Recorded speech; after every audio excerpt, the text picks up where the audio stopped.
Hello, everybody. Welcome to College Football Coast to Coast with your host, Pigskin Pete, and your co-host, Mark Rogers from Mark Rogers TV. Post-Thanksgiving. Did you survive Thanksgiving, Mark? I made it through.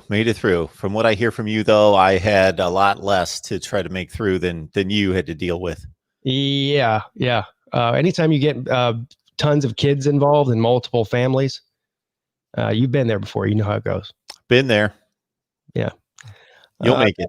Thank you all for joining us today. Hopefully you all had a great Thanksgiving, and Christmas is just around the corner. You know what else is almost around the corner, Mark? Well, probably some more cancellations. We had 19 this past weekend, which is a record. But also, what I was gonna get at is the conference championships games coming up, and of course the playoffs. And there's lots of different scenarios that can play out as far as that's concerned. But first of all, I want to go ahead and acknowledge who's in the chat here. Breon, Mike 3883, Bleach Orange. I don't think I've seen you here before, unless you have a new name there. Rack Dogs in the house. Goose Sports, what's up, buddy? Matt Dummett, thank you all for joining us today. So 19 cancellations last week, Mark. We were just discussing before we came on live on the air here. Not a lot of close games, a lot of blowouts this past weekend. But I had something I wanted to discuss with you before we get into the football-related content. I do want to remind everybody, starting next week, we will be taking the College Football Coast to Coast show over to Mark Rogers TV's channel. So if for some reason you're not already subscribed to that channel, you need to go ahead and do that now, or after the show's over, or during the show, or whenever. But the sooner the better, so you don't forget. But that's what it's called, right? Mark Rogers TV. Yeah, if they just search that, they'll be able to find it. Okay, yeah, Mark Rogers TV. Go subscribe to that, because that's where the show will be for the foreseeable future. Same time, same place. Well, not same place, same time, same day, just a different place, starting next week. So make sure you do that. We'll be in the same place. We'll be in the same place. You won't be. But so the one thing I want to discuss here is something I think is interesting, Mark. With all the cancellations that we've been talking about, with some of the postponements that have happened throughout the season, some of these postponements from early in the year are starting to happen now over the next 2 weeks before the conference championship games. But the ACC in particular, you have Clemson had a game canceled last week, or 2 weeks ago now, with Florida State. Clemson now has to play Virginia Tech this week, and they have an open date on the 12th, which is, from what I'm hearing and what I'm seeing, is unless John Swofford, who's the commissioner of the ACC, forces them to play each other, the two aren't going to come to an agreement, it doesn't seem like. So what that means is Clemson's going to have an off week before the ACC championship, provided that they take care of business this weekend and beat Virginia Tech, right? Notre Dame, on the other hand, Notre Dame wins this weekend against Syracuse. They lock up their trip to Charlotte. It's in the bag. Then they have a game against Wake Forest on the 12th. If you're Notre Dame and Clemson's sitting at home, the irony here is thick, by the way, but we'll get to that in a second. But if you're Notre Dame and you are watching Clemson sit at home on the 12th, the week before you have to play them in a championship game, what incentive do you have to actually play Wake Forest if you've already locked up your spot in the championship? So what incentive do you have to go out there and play hard, play, or even show up and participate? Why can't we just say, we've all been given the golden ticket, the Willy Wonka golden ticket card, to say, well, we can cancel pretty much for every reason if we say we don't feel safe playing. So why not pull the golden ticket and spend that week preparing for Clemson, because they don't have anything to gain by it. The only thing they have and they have a lot to lose. They could lose a key player to injury. And obviously the most notable thing is Clemson's going to be sitting there for 2 weeks preparing for your team, and you've only got 1 week to prepare for them. So my first thought is that if you take away the COVID portion of the situation, there are meaningless games that are played every year. There are championships that are determined in terms of the participants in the conference championship games weeks ahead. There are teams that lose the first 5 games of the conference season that are just playing out the string, but we continue to match up 2-8 Rutgers against 2-8 Illinois in November, and they play the game. So we have meaningless games that are played. If your definition of a meaningful game is that it impacts a championship, then we play meaningless games every year. That said, we're in the situation of trying to protect players and personnel. There's a similar situation in the Big Ten we can get to, but right there, I just think that the ACC needs to have more control over the situation. I don't like this option that these teams have had to opt out. I think there should just be, okay, the ACC, for example, set out the guidelines to start the season. Here's the schedule. Here are our stipulation guidelines. Everybody factored in to this in regards to where we heard from all the various programs and schools and their medical staffs, and they all agreed on what our criteria for playing is going to be. So we can't have a criteria met by both teams like we did with Clemson, Florida State, and other games, and have one team to say, we don't feel comfortable, we're not playing, and not have that be a forfeit.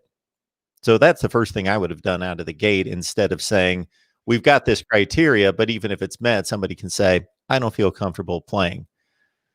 I think you play the games on the schedule. You set the criteria for what the medical stipulations are, and if they're met, you play football.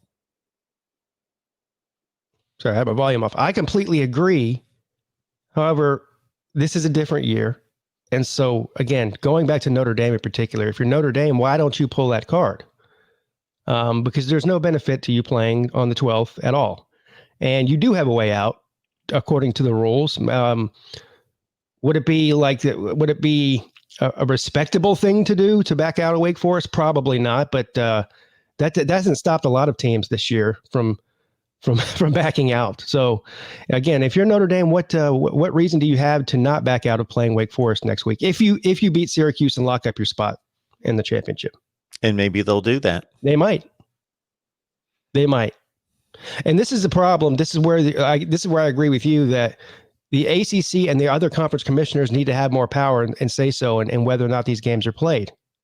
So John Swofford could say, look, Florida State, look, Clemson, you're playing on the 12th. You both have an open date. You're playing. If as long as there's no COVID cases, if everything meets the criteria, you guys are playing on the 12th. Wherever they play, whether it's on Florida State or in Clemson or a neutral field somewhere, you're playing. That's all there is to it. Or if you don't play, whichever team backs out, that's a forfeit. He could do that, but he hasn't been doing that. The other part of this is with all the conferences are in the same boat as far as this. This is such a weird year. So for all of these years during the BCS and during the first 6 years of the playoffs, we've heard you have to schedule 5 and 10 and 15 and 20 years out because there's no way you can schedule things this quickly on the fly. It's, there's 130 teams plus if you add the FCS in there. Well, we've seen now that that's a lie because they made schedules for all of these conferences within a matter of days after the seasons were, everything was blown up by COVID. We're starting to see them schedule on a week-to-week basis based on what's happening with COVID. So we know now that it can be done. So if you're the Big Ten, and this isn't any particular conference, I'm just using the Big Ten as an example. If the Big Ten's chances of making the playoffs are slipping away week by week, it seems like, what's to stop them or any other conference from just completely wiping the last 2 weeks of the schedule and rearranging it how they want it to make it fit the narrative, to make better games, basically is what I'm saying, to give your conference a better chance to get in the playoffs. Meaning just make sure Ohio State's on the field somewhere. That maybe the Big Ten was a bad example. Trying to think of another conference that could be using this to their advantage. Maybe the SEC. I don't know because what's ironic is that the Pac-12 being the last conference to take the field, and during that time of cancellation, we saw a lot of movement with the Big Ten. It just seemed like the Pac-12 was resigned and dead and just going to play in the spring. That once we started playing football, they've been the most flexible. They were the first ones to just, hey, we'll take these games. We'll play out of conference opponents. We'll move things around. We'll do this. Yeah. So I don't want to hear from people that you can't do this. You can't change the schedules and you can't, schedule things on a week to week or a year to year basis. Cause it's already been proven now. This is going to change college football for I think the way things are done for a while, Mark, because a lot of the things that they said couldn't be done have been done, and they've been done efficiently, and they've been done in a way like we really never would imagine that they could be done. So I would like to see these games. First of all, what do you think the chances of this happening is, Mark? Starting in next year or the year after, they go ahead and wipe these games that have been scheduled for 10 years out and say we're scheduling year to year now. Do you see a chance that happens? Well, I've been posting videos forever that have said this is ridiculous that teams can control their own schedules. Where does this happen anywhere else? And then this excuse, like you just said, that we have to schedule so many years in advance. Well, there's the NFL, Major League Baseball, the NHL, the NBA. They get it done. And I understand there's fewer teams, but the complexities of it are just the same and maybe even more complicated in those leagues in terms of booking arenas and stadiums and that sort of thing that aren't just on campus, boom, stadiums that are set to play football in. And they get it done and they release a schedule. And I would think that would be one of the highlights of the offseason in college football, that if we knew on May 1st, bam, here's the schedule release, and we can all look at it and dive in, just like when the NFL releases its schedule and it's a big celebration day and it's a big day for everyone to dive in and look at the NFL schedule. It would be even more intriguing to see the college football schedule. So I've said that for years. Schedule every season and then have a format of how you schedule not just the conference games, but the non-conference games to make it fair and equitable and interesting for everyone. And so you don't have USC scheduling Notre Dame and Alabama in non-conference play, and you have Baylor never scheduling anyone that's got a pulse. So it can be done, yes. I don't know if it will be, because there has to be some kind of structure change to say, this is the way we're doing it. And that seems to come from the conferences. Because if they don't, I think this will just carry on forward the way they're doing things. But it's showing the public that, yeah, it should be done differently. Maybe it'll happen in the long run. College football is something that moves at a snail pace when it comes to major change, and they were forced into it this year. But I don't see it happening anytime soon. But first thing that needs to happen is, like you said, there needs to be a uniform structure to the way things are done around all Power 5 conferences. In other words, every conference plays the same amount of conference games. And then that makes it easy, too, as far as the scheduling part of it, because the big gripe is you have to lock these big games in with Clemson and Georgia now for 2030. Well, we don't even know if Clemson and Georgia are going to be any good in 2030. But we know how many we know we're playing our 9 conference games or whatever it is, 8 in the ACC. We know we have 4 non-com games to fill. We know one of them is against South Carolina every year. But what they could do and what they should do is to avoid these games that were scheduled 10 years ago and they were a top 10 matchup then, but now both teams are unranked, or one's a powerhouse and one's fallen off. Take similar situations if we're out of conference. So in other words, you'd have Kansas would play against Oregon State. Georgia would play against Clemson. I mean, in a 1-year scenario. So this will be next year. We'll take the standings from this year, we'll apply them to next year, and you have a middle of the road SEC team play a middle of the road Big Ten team, and so on and so forth. So I don't agree with your model, but I understand it, and I agree on some levels. So you're creating an NFL system where basically where you finished 1 year determines who you play the next year. Yeah. And the NFL does that because they want to create parity. They don't want teams to be too good and be dynasties, and they don't want the bottom dwellers to stay there. So if you finish 2-14 1 year, you're going to have one of the easiest schedules, depending on your division. That plays into it. Of course, if you play in a tough division, that's too bad. But the NFL brings down the mighty and they lift up the weak in terms of scheduling and draft position. When you think about it, the draft system in the NFL is not fair. You shouldn't be penalized just because you won the Super Bowl. If they did it like a fantasy football league, how is that? That's fair. You figure out your slots for the first round. Then what happens? You spin it. So if you drafted first in the first round, you draft last in the second round to make it fair.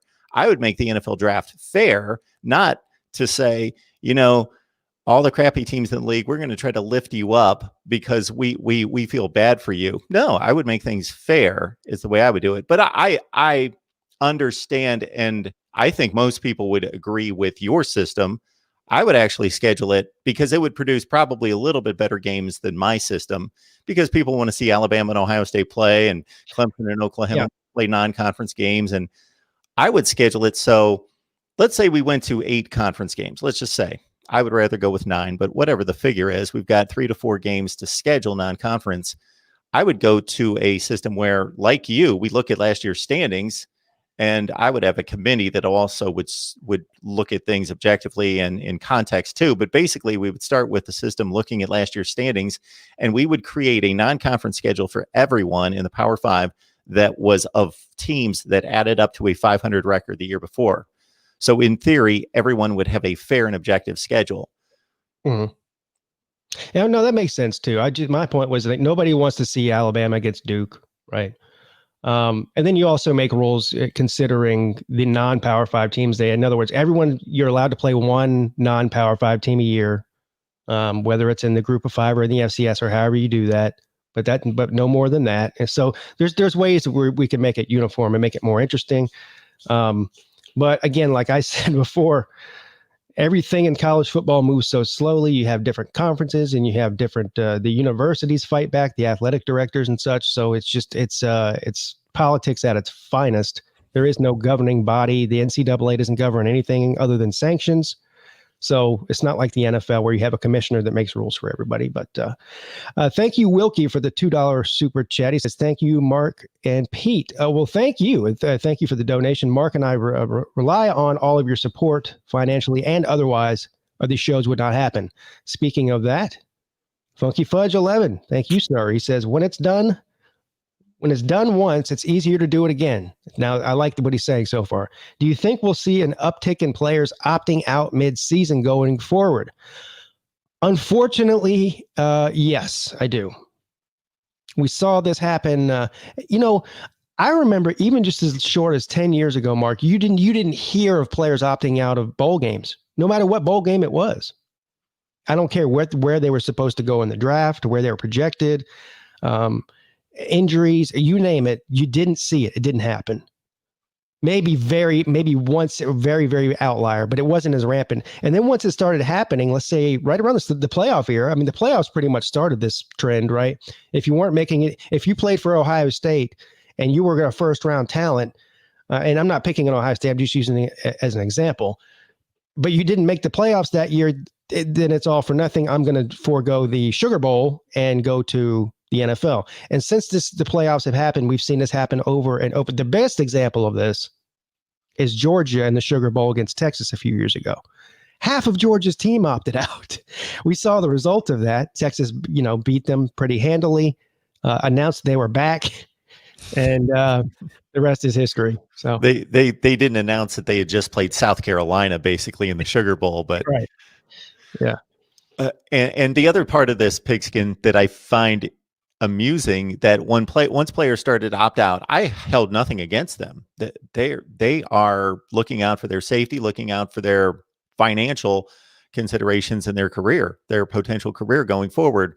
But why wouldn't that be? And then people start to harp on, oh, these are meaningless bowl games, which they've got a point, but I love the bowl games. But people do have a point if they want to say they're exhibitions there, but they do count in the standings. Just like, well, we could pinpoint a bunch of games in conferences every year and say they're exhibition games because now they don't count toward championships. When Georgia Tech's playing Duke late in the season, is that an exhibition game? So my thought was, why don't these players start to opt out earlier in the season? If they're playing for 3-7 Georgia Tech and they think they're going to be a top 50 pick in the NFL draft, don't want to play the last 2 games of the year. They're meaningless. What different is that than going to a bowl game? Actually, more people watch the bowl game than watch Georgia Tech play week in, week out. I think they do it at their own risk. Also, these players, I don't think they realize that the NFL teams are paying attention to whether or not you're a quitter on your team, or certain NFL teams are anyway. Yeah. So they may not know it, but they're probably hurting their draft stock a little bit by doing that. And most of the time when these guys opt out or transfer because they're not getting the starting job, I mean, yeah, we've seen examples where it does work. Joe Burrow stayed at Ohio State for almost his entire career, right? It wasn't like he went there his freshman year, like Tate Martell, and didn't get the starting job and hauled your butt off to somewhere else. He stayed there, competed for the job, and then eventually transferred he's a graduate of Ohio State, isn't he? Yes, he is. I Yeah. am almost positive. Almost positive. So Yeah. that's one situation. But if you're just bouncing around from team to team, that does not help your draft stock. Yeah, it just doesn't. Anyway, thank you. Speaking of the playoff race, and we've already touched on Notre Dame's situation a little bit as far as their remaining schedule. Really, the last real test on their schedule, they played on Friday, the day after Thanksgiving. People, including myself, thought this could be a trap game. Although I thought Notre Dame, or knew Notre Dame was the better, more talented team, I still thought there was a chance that North Carolina could keep it interesting, and they did for a little while. Score ended up being, a couple of touchdown win for Notre Dame. But did you watch that game, Mark? I did watch the game, and very impressed with Notre Dame defensively, especially that we know what North Carolina can do. Their receivers are great. The two guys in the backfield, Yeah. Carter and Williams, are two of the best. And of course, Sam Howell, I think, is a top 5 or so quarterback in the nation. And for them to rip off 2 touchdowns, 2 impressive drives right out of the gate, and then basically nothing to stop that offense from late first quarter, something in that range, for the last 3 quarters of the game with a field goal, it's pretty astounding. And it was an interesting game. It wasn't down to the wire excitement, but 24-17 halfway through the fourth quarter. So North Carolina, despite shutting down on offense, still was right there. Yeah. I don't know if you saw the comments from Mac Brown after the game were interesting. Ian Book played great again. Third or fourth game in a row where he's played really great. He started out the season a little bit shaky. Particularly starting with the Clemson game and every game since then. So Mac Brown made the comment, if you don't think that, and I believe he said top 5, if you don't believe that Ian Book is a top 5 quarterback in the country, I don't know what you're watching. Now, I don't know if I agree with that necessarily. He's certainly played like a top 5 quarterback for a couple of weeks, 2 or 3 weeks, but for the embodiment of the season, he certainly hasn't, but it doesn't matter. So Notre Dame seems to get better every week. Ian Book seems to get better every week. They're peaking at the right time going into the end of the season. And I really think they are legitimate. I mean, I like where they're ranked in the playoffs. I have them ranked number 2 in my own rankings. I don't know where you have them in your top 25. Number 2. So it's hard to argue with where they are. Undefeated. They had the best win in the country against the number 1 team in the country at the time, Clemson. And they're steamrolling their way ahead. So again, I think this, if somebody would have told you 9 months ago, let's go pre quarantine time, 10 months ago, whatever. If somebody would have told you 10 months ago that we would possibly get to see Clemson and Notre Dame play twice, and then possibly a third time if it's in a national championship game in the same season, would you believe that? Well, no, I wouldn't have believed it because of the structure of college football, because of Notre Dame not being a member of the ACC. So I would have been anticipating, okay, well, this person knows something I don't know. That obviously I knew the connection with the ACC and Notre Dame playing 5 to 6 games and the other sports being part of the ACC, that there would have been some kind of miracle contract that the ACC somehow brainwashed Notre Dame in the next few weeks to get that done. I didn't think Notre Dame was going to be quite this good. I certainly had them in that top 10 to 12 range as they've been, but I didn't expect them to. We'll see them play more elite teams, hopefully in the playoff, if they're able to sustain this and get there, or maybe they've already earned that right. Maybe they lose by a field goal or a touchdown and they're still in good shape and get there. They have played the one elite game against an elite team and showed themselves. I fully believe that if Clemson wins and it's not a blowout, that both of them get in. But we'll see. Thank you, Vandy Dandy. He says Vandy's athletic director is a woman. She saw right through that girl kicker stunt and fired Mason James Franklin back to Vanderbilt. But James Franklin's not going back to Vanderbilt. But this is a good time to bring this up because not the girl kicker thing. That was sort of a weird thing. And if you criticize that whole deal at all, then you're a sexist. So you just kind of don't talk about it, or at least I don't. It was clearly a publicity stunt. I mean, let's call it what it is. But forget that part of it. Let's talk about the Derek Mason part of it. I was shocked at this, now I know he's 0-8. It's inexcusable even at Vanderbilt to go 0-8. But let's look at the big picture here. He beat Tennessee 3 times in a row. What other Vanderbilt coach has done that in the modern era? Bro, I don't think any. They've never done it. Vanderbilt is who Vanderbilt is. Okay, he's won some games there. He's lost a lot, but that's what Vanderbilt does. Their commitment to their football program is not what it is in the rest of the SEC. The money's not there. Now, I did hear this morning from Rick Neuheisel, and this surprised me. So we know that private schools like Vanderbilt and Miami don't have to announce the amount of money they're paying their head coach because they're a private university. The rumor is that Derek Mason was making upwards of $6 million a year as head coach at Vanderbilt. And that in his 6 years, he made close to $40 million. Now, there's no way to substantiate that other than I believe what Rick says. He's an insider in the business.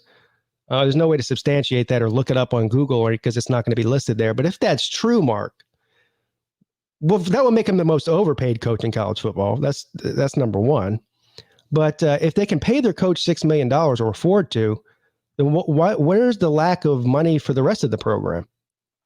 If that's true, it makes absolutely no sense. Coming from one of the more intelligent academic institutions in the nation, how does that make any sense at all? Like you said, they don't pour money into facilities, resources, staff, other things that are needed to compete in that league or any league.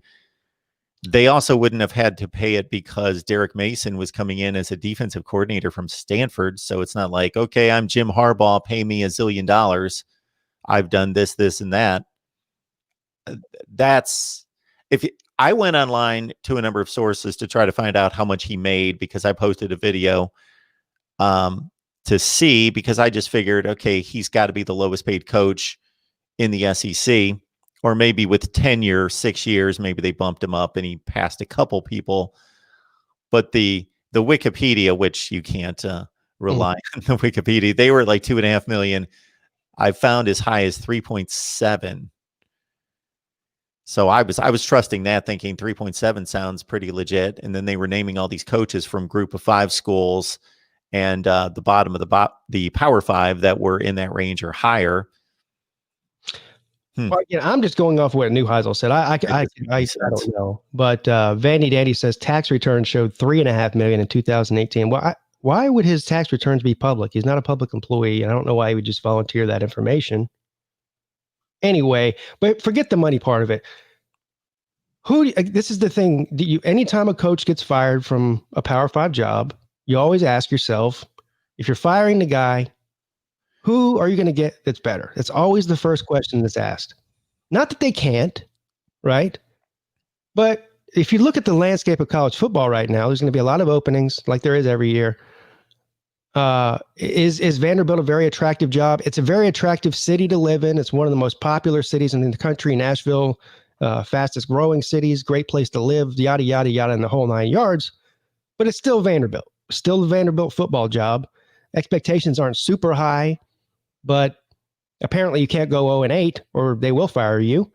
So the question is, if you're Vanderbilt, where do you go from here? I mean, who is the best candidate for this job? Some people, I heard this morning, somebody say Will Muschamp.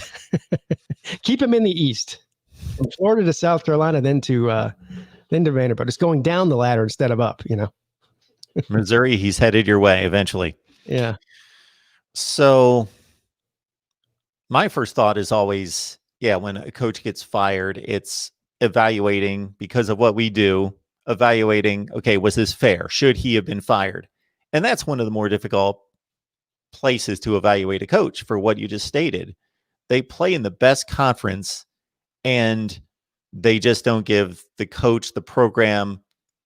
Well, they've got the academic hurdle to deal with that makes it different than everywhere else in the conference. And then in addition, they just don't seem to give the facilities. And I looked through a few articles and just to substantiate the lack of facilities and the resources that are needed to compete against the SEC. and be the Northwestern of the SEC or the Stanford of the Pac-12 that have shown that they can compete for championships where they are.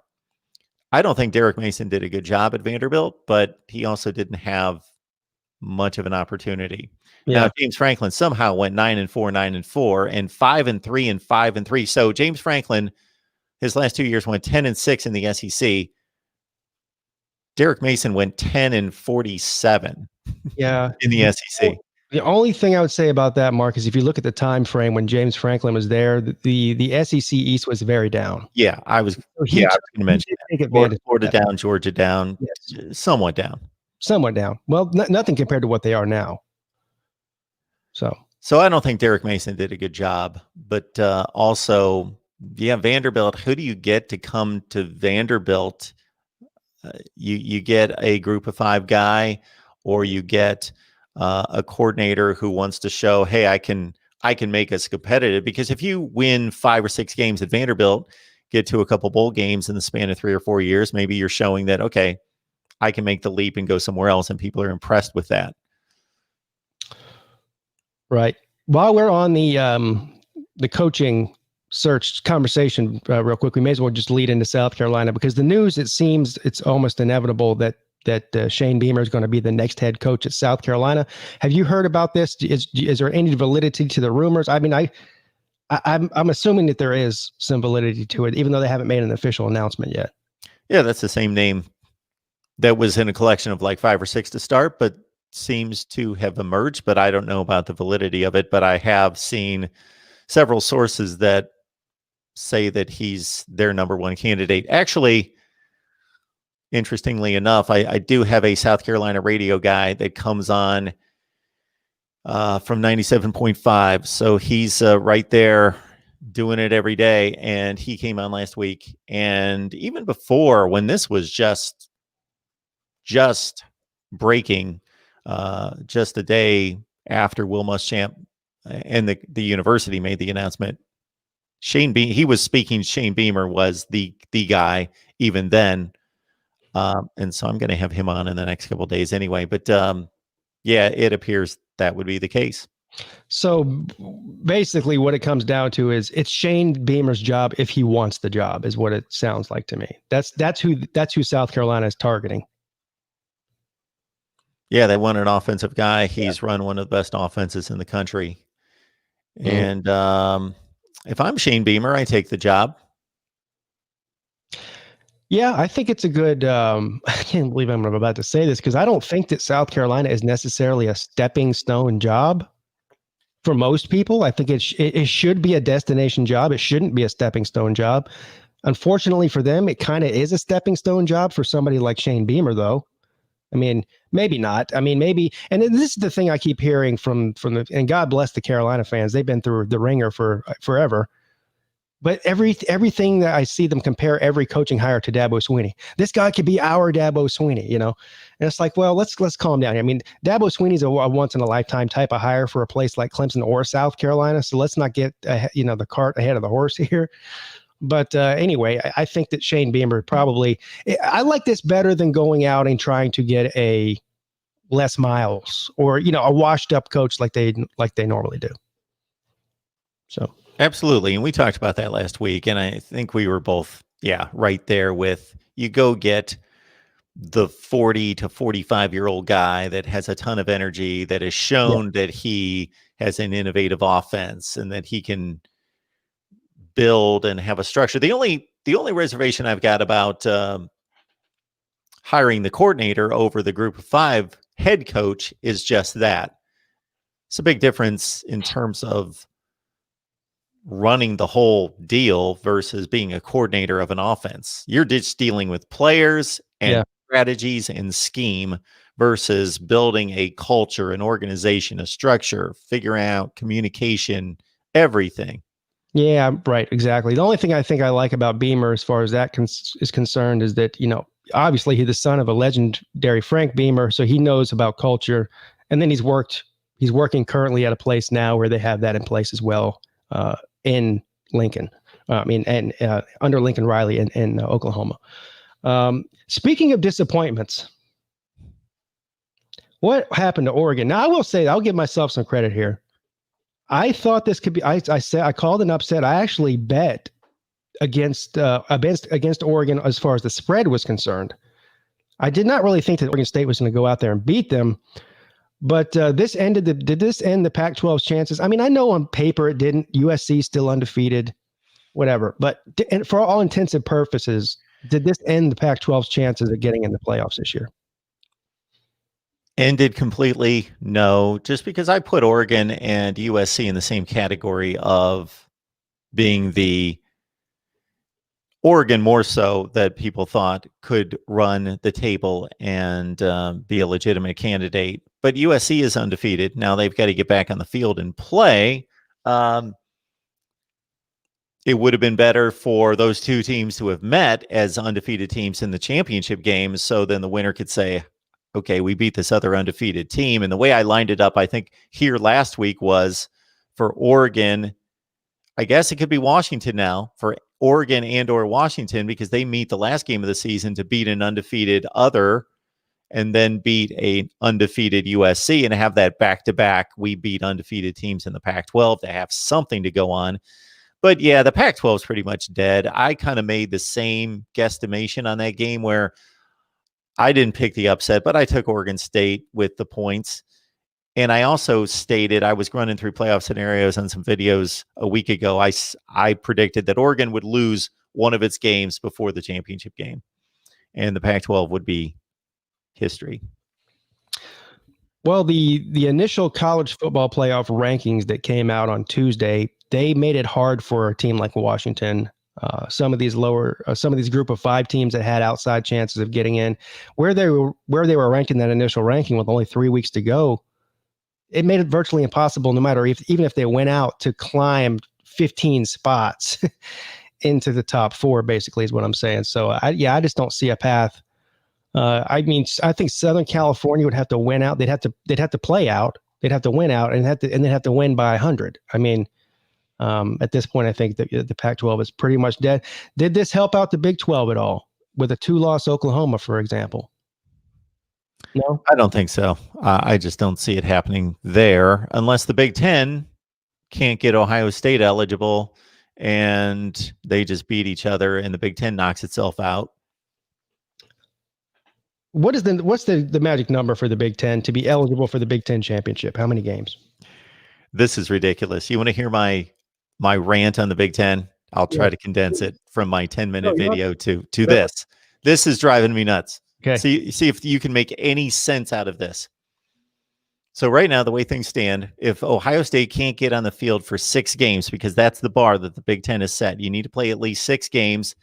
And then there's some kind of crazy formula. The same thing applies in the ACC, that if there's a bunch of cancellations elsewhere, then that brings down that requirement to 5 games. You know, it's the integer of the average number of games. We round it up.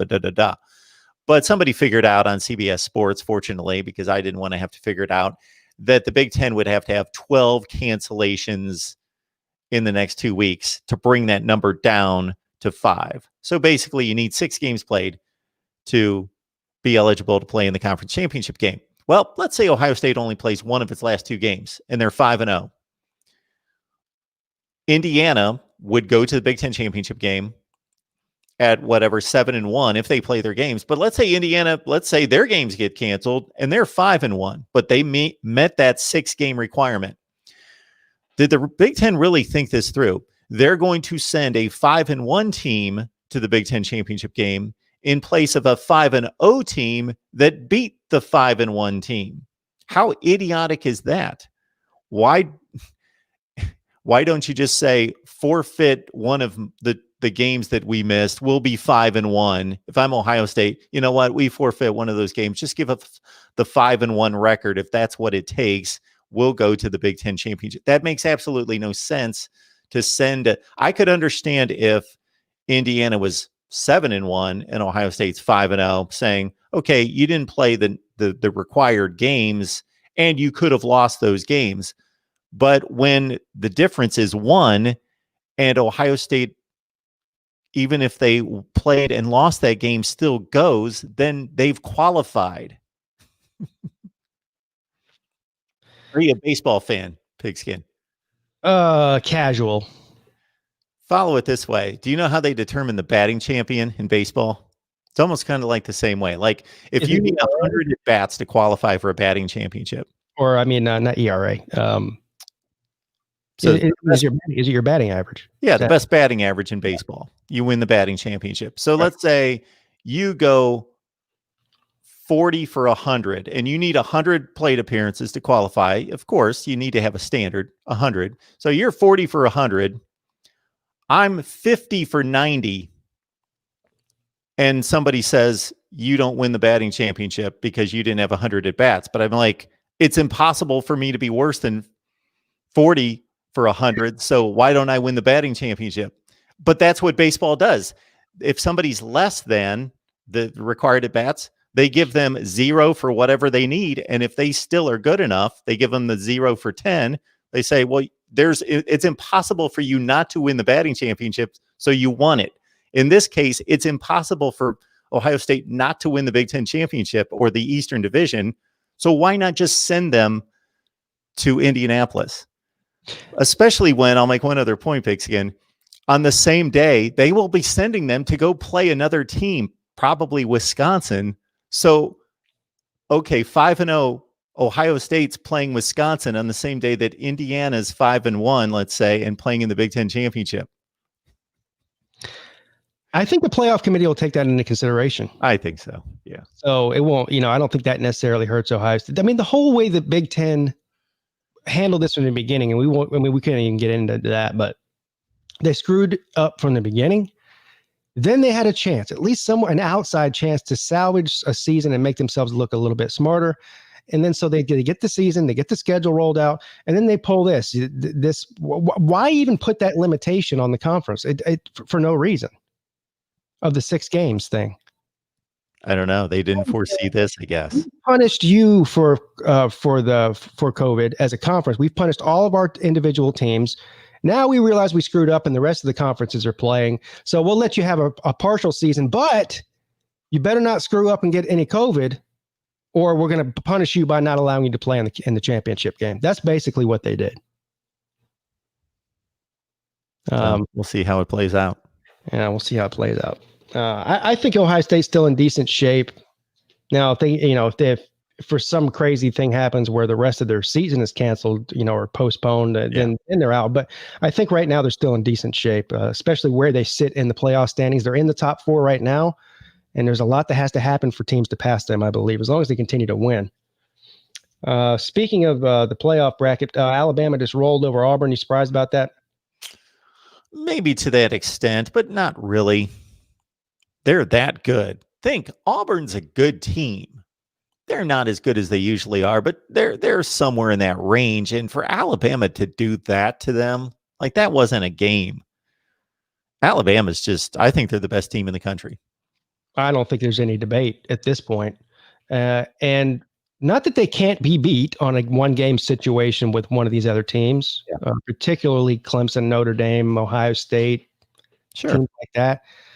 But let's be real. I mean, they are they seem to have the fewest weaknesses, and they seem to leave no doubt in pretty much every game that they play. Have they had a close game this season? Ole Miss gave them a game. Oh yeah, that's right. Yeah, see, that was a long time. That was like what, 6 weeks ago. It's hard to remember even a week. Game. Yeah. That was 48-all with like 6-7 minutes left in the game. It was a good game. Right. So again, they're definitely they're not unbeatable, but they look like they're getting better every week, and that's a scary thing because they're already great. So speaking of another great team that seems to be getting better every week, especially now that they have some of their starters back and their Heisman Trophy finalist, one of the finalists. And Clemson rolls over Pitt 52-17. They scored more points in the first quarter of this game than they ever have in the history of the program. People are saying that Trevor Lawrence, because he missed 2 games, is out of the Heisman race. I disagree. I mean, I don't think it's likely he's going to win it, but to say he's out of it, I don't agree with that. I'm somewhat in that camp. I would think that his statistics would have to be more overwhelming than they are. Just like Justin Fields has only played 5 games and he didn't play well against Indiana. But even if he did play well against Indiana, I just think if I'm evaluating somebody who's played 11 games versus somebody who's played 8 games, I've got to see just they have to be decidedly better, and I just don't think Trevor Lawrence is. And it's the 2 games that he missed. He missed the biggest game of the season, and then the other game turned into a big game because they almost got upset. So you are with the rest of the country believing that this is a track meet between Mac Jones and Kyle Trask? Pretty much, yeah. Probably.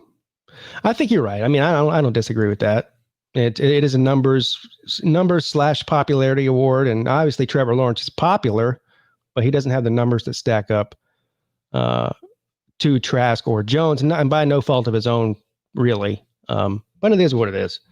Anyway, Clemson rolls 52-17. They go on the road this Saturday night at 7:30 p.m. to play Virginia Tech. And before the season started, I had this circled on my calendar as one of the 3 big games, right? They had Miami, they had Notre Dame, and they had Virginia Tech. The rest of them, they should blow the doors off of. Well, we've learned since the schedules came out that Virginia Tech is not very good. As a matter of fact, their coach is on the hot seat, which he should be. So I don't think this will really be a contest. Do you, Mark? I don't. I was looking at the same thing early in the season, not thinking, oh, this is Clemson Notre Dame, or this is definitely a great game. But one of those sneaky good games, interesting setting, December, Blacksburg. Yeah, this could be kind of one of those Ohio State, Purdue, possibly one of those, that you don't see coming, although we kind of see it coming because we're looking for those kind of things now. But man, Virginia Tech's, talk about coaches on the hot seat. He should be. I believe he is. We were just talking about Vanderbilt, maybe Justin Fuente to Vanderbilt after the season's over. Who knows? That wouldn't be a bad fit, actually. Probably the biggest storyline of the weekend, of this past weekend, we talked about. There was a bunch of blowouts, but one team in particular who was shocking everybody in the Big Ten was Northwestern. And I don't think anybody in America thought that they would lose to Michigan State, and me included. So that I think that hurt the Big Ten. Unfortunately, the teams like Ohio State probably wanted Northwestern to keep winning, or whoever ends up playing in the Big Ten championship. But they lose to Michigan State. I think that hurts a little bit. To certainly hurt their chances. If they had any illusions of grandeur of working their way into the top 4 at some point, I think those are pretty much over now. Yeah, the committee didn't give them respect. The respect that would have been given to another 5-0 team that beat the teams that they did. The committee was looking at Northwestern, and then they showed up, and then they dropped this game against Michigan State. That's a bad loss. Michigan State is not good. That's a bad loss. And I made kind of the same call that you did, or we did, with Oregon, with Northwestern last week. I said, I don't know who it's going to be. And if you take them individually, it doesn't look like any of them should beat Northwestern, but Michigan State, Minnesota, Illinois, one of them is going to beat Northwestern. And I'm not a uniform guy. I could care less about uniforms, but what was that? What did we see on display for Michigan State? I don't know. I had somebody, I don't know where this came from, yesterday, either on or the day before on one of my shows, or a comment to the channel that was just going crazy about how much they love the Michigan State uniforms. And I was like, ew. They were like an Oregon wannabe, but you're Michigan State. You're supposed to look traditional. Number one. Number two, you didn't pull it off. No, it's awful. Bad imitation of Oregon. That's the way to put it. A bad imitation. Yeah. And Michigan State, they have such classic looking uniforms. Why would you go screw that up by putting those monstrosities on the field? Anyway, all right. So moving on to another playoff hopeful. This game did not surprise me. I thought that LSU might have a chance to try to upset the apple cart against A&M. I think we all knew A&M was a better team. Now, there's a couple things about this that I want to mention, or at least point out. A&M's defense, do they have a top 5 defense in the country? They have a really good defense. I think they have a top 5 defense. I don't know what the stats say. Right. They are stingy, and that, in a year and a time where offenses are king, it's kind of refreshing to see a defense that's as stingy as A&M is.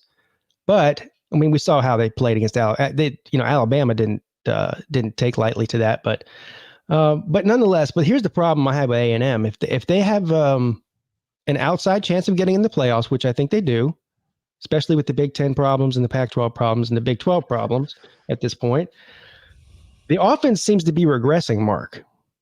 Offensively, they're going the other way. Their defense is getting better each week, and their offense is getting worse each week. And again, this is the same thing that we see every year under Kellen Mond. By the way, how long has Kellen Mond been the quarterback at A&M? Like 18 years? Yes. We got to check that. Somebody check this guy's birth certificate. I think he's like 30. Yes. But seriously, so A&M, he passed the Johnny Manziel record, not like any kind of efficiency record, but like a total yardage or passing yardage a couple of weeks ago. And somebody was like, well, of course he did. He's played like 5 times more games than Johnny Manziel did it in 2 years. So the thing is here is, I don't know what this says about me, but I tend to want to stick up for certain people that just get battered and beaten. And I try to find some good in them and then kind of push back against the narrative that we get hit with from our viewers. So Kellen Mond has been one of those where never have I ever said Kellen Mond's a great quarterback, but he has just gotten blasted for a few years. And I tend to, okay, well, look at it. He's a top 25 quarterback, and I've kind of stuck up for him. I watched that game against LA, and he's had a good season. If you look, the first week, they only scored 17 points, 14 points against Vanderbilt. It was really bad. But since then, they've been productive, and he's had a good season. I don't know what the numbers are, but I know that he's had top 10 to 15 kind of quarterback numbers. I watched the game against LSU. He was awful, atrocious. Like, I don't know where he should have been playing. He should have been playing, in the Sun Belt Conference for one of the worst teams in the Sun Belt. And I saw the same thing earlier in the day. It was, interestingly enough, they could have looked like the same guy, except one's left-handed, one's right-handed. Michael Penix at Indiana, it was like he turned into a different guy for 1 week. Like, I'm not talking about quarterbacks being pressured. That's another thing. All quarterbacks, it's difficult to throw when you got somebody right in your face throwing you down. I'm not talking about bad throws because of pressure. I'm just talking about miss after miss after miss.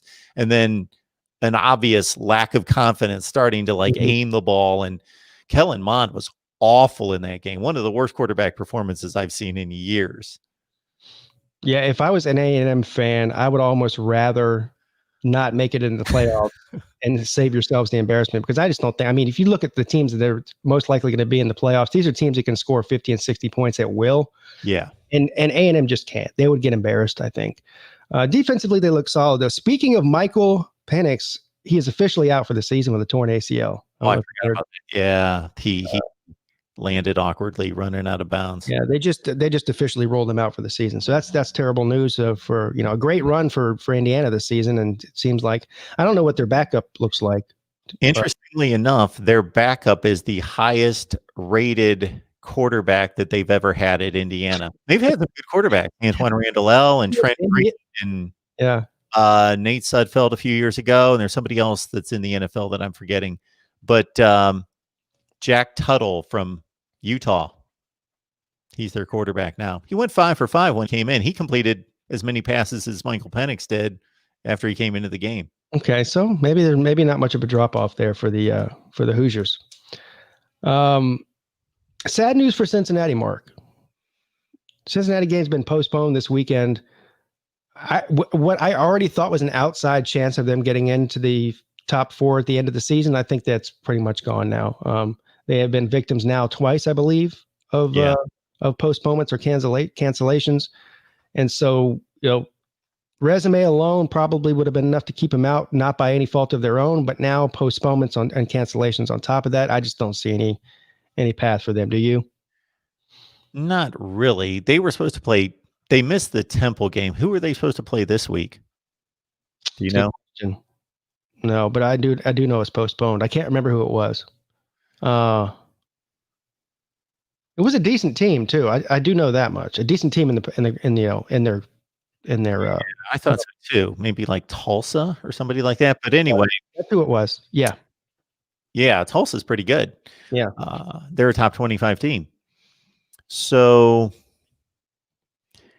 Do I see a path? Well, Texas A&M still has 3 games, including Auburn. They could lose. So Alabama beats Florida. You got one from the SEC. Let's say Notre Dame beats Clemson. They knock out Clemson. One from the ACC. The Big Ten, I guess, gets their spot. Maybe they don't. Maybe the I think they still have an opportunity. Yeah. It's shrinking, though. Yeah, sure.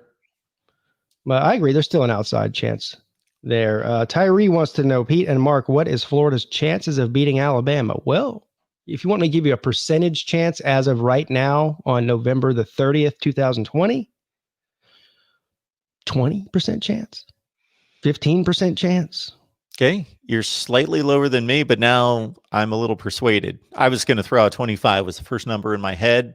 But I think now that I think about playing 10 games, or if you could possibly play 100 games, yeah, I don't think Alabama loses 25 times to them. Yeah, I'm in that 15 to 20% range, which is a puncher's chance, a little bit better than that, but it's I think 20%, that's 1 out of 5, which I think is about right with these 2 rosters and these 2 coaching staffs. Look, I mean, it's no secret. They might have the best offense in America. Defensively, they're not even in the top 40, are they? 50? Not the way they played the first several weeks of the season. They've been better recently, but that's kind of tough to judge against Kentucky, and they played an okay game the week before. Can't remember who they played. Missouri. Yeah, Missouri and Kentucky have been their most recent games that they've played better defensively. But we're getting to the point in the season, especially with these 10-game SEC schedules, that we can say, okay, who have they both played that we can look at? And I know Florida's got LSU Alabama's got LSU coming up. They should have a common opponent in A&M. Alabama throttled A&M. Florida lost them. Kentucky actually played Florida pretty close for more than a half. Alabama just from the opening snap, 66-3, just annihilated Kentucky. Yeah. Yeah. I think a 20% chance is a respectable chance. The way Florida's playing defense most of the season, that game could be like, maybe Alabama wins that game like 47-35 or something like that. Yeah, right. Will Jones, Pete and Mark, who wins the rematch, Clemson versus Notre Dame? Well, I'm bowing out of this because obviously I'm biased. So I think Clemson's a better team. I think they win. I think Notre Dame is a different team than they've been in years. I think they're proving that they have raised their game. But I like Clemson in a rematch. I think there's a lot of pride. I think Dabo's going to get them ready. I think those guys just have so much championship pedigree and pride to know, okay, we need to show some. First of all, we got to win to get in. Number 2, we got hurt up there. They took something from us. Mm-hmm. And I just think they're going to have an edge to them in that game. And Trevor Lawrence, big game. Yeah. Does the storyline set up any better than for Clemson to win? I mean, it just doesn't set up any better with Trevor Lawrence missing the game in South Bend, getting the game going to a double overtime, just the whole thing. Trevor Lawrence be his final season, ETN's final season. Yeah, the storyline sets up perfectly for Clemson to win it. And again, I think that if you're a fan of the ACC, which we can debate about Notre Dame's, whether they're really ACC or not, but they are this year. You kind of want Clemson to beat Notre Dame, and you want to have 2 ACC teams in there so you can, laugh at everybody. Say, hey, thought the ACC was terrible. Here we are with 2 of the best 4 teams in the country, at least for one season anyway. Well, I did say when the ACC arranged this deal with Notre Dame, I did say I automatically became a Notre Dame fan this year just because I thought it was going to be ridiculous and amusing to watch Notre Dame win the ACC in the 1 year that they played in the ACC. Well, see, this is the thing. From a fan perspective, there's a lot of people that would love to see Notre Dame sweep Clemson in one season and point and laugh in Clemson and say, hi, we told you the ACC is terrible. You finally got a decent team in there, and look what happened. They knocked you out. There's that part of the fan world. These other part of the fan world cannot stand Notre Dame and does not like them being independent, and they do not want to see them come out in their first and only year in a conference and win the thing. So there's a butting of heads in the fandom there, but it's all surrounded with hate. There's no love involved. I actually agree with both. Yeah. But I don't think it's Notre Dame's fault. They've not been forced to go into a conference. Right. Well, it's John Swofford's fault, but anyway. Yeah. Tyree Ross says, Pete, what's your confidence in Tony Elliott? Well, that varies from week to week. And clearly, he's an elite level coach, or he wouldn't be the offensive coordinator for Clemson. I mean, so that goes without saying. Play calling, and this is a gripe with a lot of fans, isn't it? I mean, it's easy to nitpick play calling, especially if the plays don't work. However, we've seen this happen. We saw it happen in the national championship game. Clemson was still in it with LSU, and they just stopped giving the ball to ETN for an entire quarter. The entire fourth quarter, I don't think he touched the ball. Or the last 13 minutes of the fourth quarter, he didn't touch the ball even once, which is unacceptable. The best player on your team, best player on your offense, you got to give him the ball. So we saw again in the game on this past Saturday, before the blowout happened, when the game was still in question or attainable for Pitt, they had a 3rd and 2 on around the 50-yard line, and guess who wasn't on the field on 3rd and 2? ETN. Now, this is the problem. That's my only issue with Tony Elliott, is that for some reason, and when you need to get a first down or when you need to score points the most at a critical point in the game, the best players aren't on the field. That's my only problem with him. Other than that, I think he's an amazing coach. So I know that's probably talking out of both sides of my mouth, but it's just the way I feel. And I think that's the way that most fans feel about him, quite frankly. He might not be there much longer. Anyway, I guess that's going to do it for today's show, guys. It's about 10 after 1, and Mark and I have to run. Again, thank you to everybody that donates. We appreciate the super chats. They are the reason we're able to keep doing this show. Also, the big announcement, the main thing you need to realize here is that starting next Monday, the show, College Football Coast to Coast with myself and Mark Rogers, will be moving over to Mark Rogers TV channel. So if you're not subscribed over there, make sure the first thing you do when you get off here is go subscribe over there and hit the bell. First of all, you'll get a bunch of great college football content, week by week and year round from Mark Rogers, but then you'll be able to continue watching this show every Monday at noon. Anything else you got, Mark? I got nothing for you. Doesn't look like a great schedule of college football, but I think there might be a surprise or two lurking. I like Indiana and Wisconsin. I think that's an interesting matchup. It is.